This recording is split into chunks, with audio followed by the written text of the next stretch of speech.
ಈಗ ಈ ಎರಡೂ ಸಮೀಕರಣಗಳನ್ನು ಮೊದಲಿಗೆ ಆದರ್ಶ ರೂಪದಲ್ಲಿ ಬರ್ಕೊಳ್ಬೇಕು. a1x plus b1y plus c1 equal to 0 ಮತ್ತು a2x plus b2y plus c2 equal to 0. ಈ ರೂಪದಲ್ಲಿ ಈ ಎರಡೂ ಸಮೀಕರಣಗಳನ್ನು ನಾವು ಬರ್ಕೊಳ್ಬೇಕು. ಅದಕ್ಕಾಗಿ ನಾವೇನು ಮಾಡೋಣ, ಮೊದಲನೇ ಸಮೀಕರಣವನ್ನು ತಗೊಂಡು ಈ ಎರಡೂ ಛೇದಗಳ ಲಸಾಅ ಕಂಡುಹಿಡಿಯೋಣ. x/2 plus 2y/3 is equal to -1. ಇಲ್ಲಿ 2 ಮತ್ತು 3ರ ಲಸಾಅ 6 ಆಗಿದೆ. 2 ಮತ್ತು 3ರ ಲಸಾಅ 6. ಈಗ ಛೇದ 6 ಬರುವ ರೀತಿಯಲ್ಲಿ ಈ ಎರಡೂ ಛೇದಗಳನ್ನು ಲಸಾಅಕ್ಕೆ ಸಮ ಮಾಡಿಕೊಳ್ಳೋಣ. ಈಗ 2 ಇದ್ದದ್ದು 6 ಆಗಬೇಕಾದ್ರೆ 2 3 6, ಅದೇ ರೀತಿ 3 2 6. ಈಗ ಇವೆರಡನ್ನು ಗುಣಿಸೋಣ. 3 × x 3x plus 2 2 4y equal to -1. ಈಗ ಈ 3x ಪ್ಲಸ್ 4y ಇಲ್ಲೇ ಇರಲಿ, ಇಸ್ ಈಕ್ವಲ್ ಟು -1.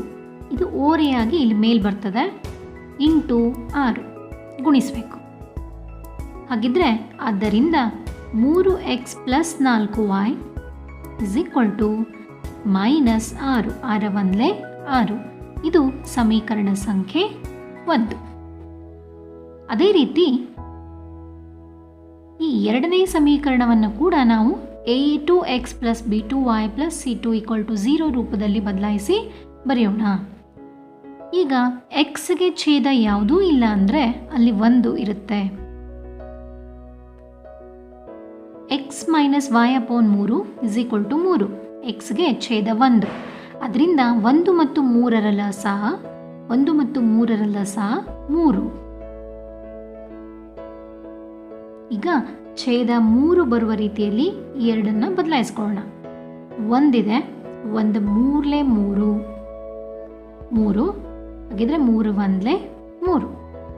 ಈಗ ಇವೆರಡನ್ನ ಮೇಲಿನ ಪದಗಳನ್ನು ಗುಣಿಸೋಣ. 3 × x 3x minus 1 × y 1y ಅಥವಾ ಬರೀ y ಈಕ್ವಲ್ ಟು 3. ಈಗ 3x ಮೈನಸ್ y ಈ ಮೇಲಿನ ಭಾಗದಲ್ಲಿರೋದು ಬೀಜೋಕ್ತಿ ಹಾಗೆ ಇರಲಿ, ಇಸ್ ಈಕ್ವಲ್ ಟು 3. ಈ ಕಡೆ ಛೇದದಲ್ಲಿರೋ 3 ಓರೆಯಾಗಿ ಇಲ್ಲಿ ಬರ್ತದೆ, ಇಂಟು 3. ಆದ್ದರಿಂದ ನಮಗೆ ಸಿಗ್ತದೆ ಇನ್ನೊಂದು ಸಮೀಕರಣ. ಅದ್ಯಾವುದು ಅಂದರೆ 3x minus y is equal to 9. ಇದು ಸಮೀಕರಣ ಸಂಖ್ಯೆ 2. ಈಗ ಸಮೀಕರಣ 1 ಮತ್ತು 2 ವರ್ಜಿಸುವ ವಿಧಾನದಿಂದ ಬಿಡಿಸೋಣ. ಸಮೀಕರಣ 1 ಮತ್ತು 2 ವರ್ಜಿಸುವ ವಿಧಾನದಿಂದ ಬಿಡಿಸಿದಾಗ ಈ ಎರಡೂ ಸಮೀಕರಣಗಳನ್ನು ಒಂದರ ಕೆಳಗೆ ಒಂದನ್ನು ನೀಟಾಗಿ ಬರ್ಕೊಳ್ಬೇಕು.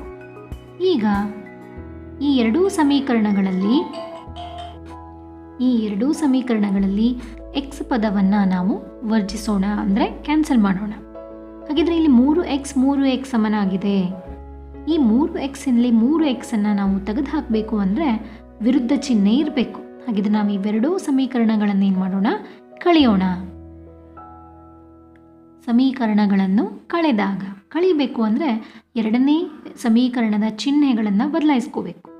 ಇಲ್ಲಿ ಪ್ಲಸ್ ಯಾವುದೂ ಇಲ್ಲ ಚಿಹ್ನೆ ಅಂದರೆ ಪ್ಲಸ್ ಇರುತ್ತೆ, ಹಾಗಿದ್ರೆ ಮೈನಸ್ ಆಗುತ್ತೆ. ಮೈನಸ್ ಇದ್ದಂತಹ ಚಿಹ್ನೆ ಪ್ಲಸ್, ಪ್ಲಸ್ ಇದ್ದಂತಹ ಚಿಹ್ನೆ ಮೈನಸ್. ಈಗ plus 3x minus 3x cancel ಆಯಿತು. ಪ್ಲಸ್ 4y ಪ್ಲಸ್ y ಎರಡು ಒಂದೇ ಥರದ ಚಿಹ್ನೆ ಇದ್ದಾವೆ. ಒಂದೇ ಥರದ ಚಿಹ್ನೆ ಇದ್ದರೆ ಅವನ್ನು ಕೂಡಿಸ್ಬೇಕು. 4y ಪ್ಲಸ್ y ಒಟ್ಟು 5y ಈಕ್ವಲ್ ಟು -6 -9 ಒಂದೇ ಥರದ ಚಿಹ್ನೆ. ಹಾಗಿದ್ರೆ ಕೂಡಿಸೋಣ. 6 9 ಕೂಡಿಸಿದ್ರೆ 15, ಮೈನಸ್ ಚಿಹ್ನೆ ಇದೆ, ಮೈನಸ್ಸೇ ಕೊಡೋಣ. ಅದರಿಂದ y ಇಸ್ ಈಕ್ವಲ್ ಟು -15. ಈ 5 ಎಲ್ಲಿ ಬರೀಬೇಕೀಗ, ಇಲ್ಲಿ ಕೆಳಗೆ ಸಹ ಗುಣಕ ಇರೋದು ಭಾಜಕ ಆಗ್ತದೆ. ಈಗ 5 ಮಗ್ಗಿಲಿ 15 ಬರುತ್ತೆ. 5 1 5, 5 3 15. ಆದ್ದರಿಂದ ನಮಗೆ y ಅವ್ಯಕ್ತ ಪದದ ಬೆಲೆ ಸಿಕ್ತು. ಎಷ್ಟದು, -3. ಈ ರೀತಿ ನಾವು ವರ್ಜಿಸುವ ವಿಧಾನದಿಂದ ಮೊದಲಿಗೆ x ಅನ್ನು ವರ್ಜಿಸಿ y ನ ಬೆಲೆಯನ್ನು ಕಂಡುಹಿಡ್ಕೊಂಡಿರಿ. ಈಗ y ನ ಬೆಲೆಯನ್ನು ಈ ಎರಡೂ ಸಮೀಕರಣಗಳಲ್ಲಿ ಯಾವುದಾದ್ರೂ ಒಂದಕ್ಕೆ ಆದೇಶಿಸಿ x ನ ಬೆಲೆಯನ್ನು ಕಂಡುಹಿಡಿಯೋಣ.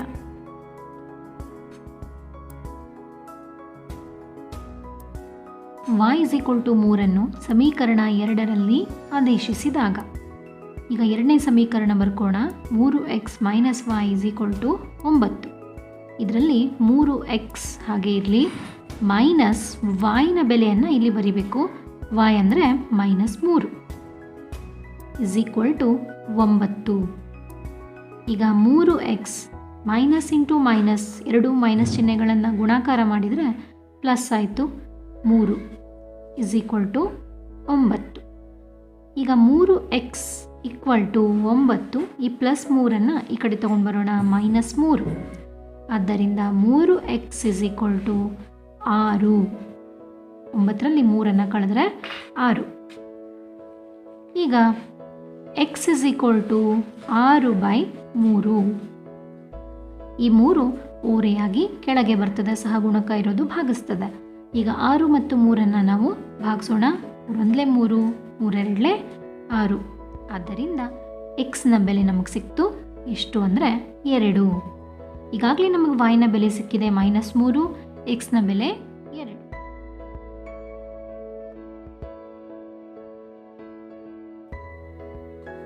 ಒಂದು ಭಿನ್ನ ರಾಶಿಯ ಅಂಶಕ್ಕೆ ಒಂದನ್ನು ಸೇರಿಸಿ ಛೇದದಿಂದ ಒಂದನ್ನು ಕಳೆದು ಸಂಕ್ಷೇಪಿಸಿದರೆ 1 ಸಿಗುತ್ತದೆ. ಆ ಭಿನ್ನ ರಾಶಿಯ ಛೇದಕ್ಕೆ ಒಂದನ್ನು ಸೇರಿಸಿದರೆ ಅದು 1/2 ಎಂದಾಗುತ್ತದೆ. ಆ ಭಿನ್ನ ರಾಶಿ ಯಾವುದು? ಆ ಭಿನ್ನ ರಾಶಿಯ ಅಂಶ x ಮತ್ತು ಛೇದ y ಆಗಿರಲಿ. ಆದ್ದರಿಂದ ಆ ಭಿನ್ನ ರಾಶಿ x/y ಆಗಿರುತ್ತದೆ.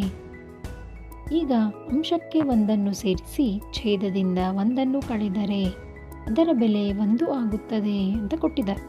ಹಾಗಾದರೆ x+1/y - 1 = 1 ಆಗುತ್ತದೆ.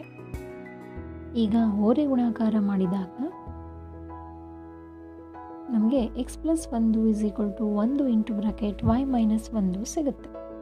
ಹಾಗಾದರೆ x+1 = y - 1. y ಅನ್ನು ಈ ಕಡೆ ತೊಗೊಂಡು ಬಂದರೆ x - y = -1, ಪ್ಲಸ್ 1 ಈ ಕಡೆ ತೊಗೊಂಡು ಬಂದರೆ -1. ಹಾಗಾಗಿ x - y = -2. ಇದು ಸಮೀಕರಣ ಸಂಖ್ಯೆ 1 ಆಗಿರಲಿ. ಈಗ ಭಿನ್ನರಾಶಿಯ ಛೇದಕ್ಕೆ ಒಂದನ್ನು ಸೇರಿಸಿ ಅದು 1/2 ಎಂದಾಗುತ್ತದೆ. ಅದರಿಂದ x/y + 1 ಛೇದಕ್ಕೆ ಒಂದನ್ನು ಕೂಡಿಸಿದಾಗ ಅದು 1/2 ಅಂತ ಆಗುತ್ತೆ.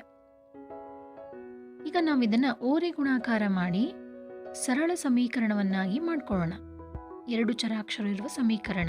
x ಮತ್ತು 2 ಗುಣಿಸೋಣ, y + 1ಕ್ಕೆ 1ರಿಂದ ಗುಣಿಸೋಣ. ಈಗ ಇದು ಅಂದರೆ 2 × x 2x = y + 1 ಆಯಿತು. y ಅನ್ನು ನಾವು ಎಡಭಾಗಕ್ಕೆ ತಗೊಂಡು ಬಂದರೆ 2x - 1 = 1. ಇದು ಸಮೀಕರಣ ಸಂಖ್ಯೆ 2 ಆಗಿರಲಿ. ಈಗ ಸಮೀಕರಣ 1 ಮತ್ತು 2 ವರ್ಜಿಸುವ ವಿಧಾನದಿಂದ ಬಿಡಿಸಿದಾಗ x - y = -2 ಹಾಗೂ ಎರಡನೇ ಸಮೀಕರಣ 2x - y = 1.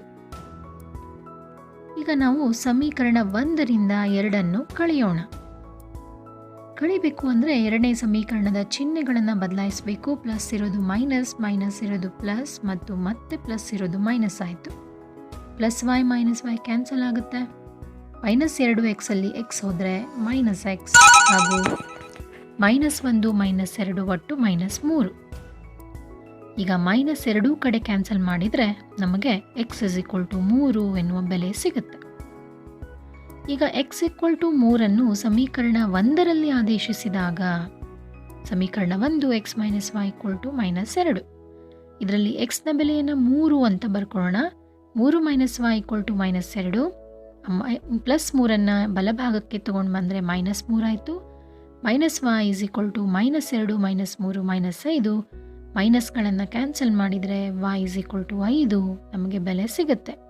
ಹೀಗೆ x = 3 ಮತ್ತು y = 5 ಎನ್ನುವ ಬೆಲೆಗಳನ್ನು ನಾವು ಕಂಡುಕೊಂಡ್ವಿ. ಹೀಗೆ ನೀವು ಉಳಿದ ಲೆಕ್ಕಗಳನ್ನು ಪ್ರಯತ್ನ ಮಾಡಿ. Thank you.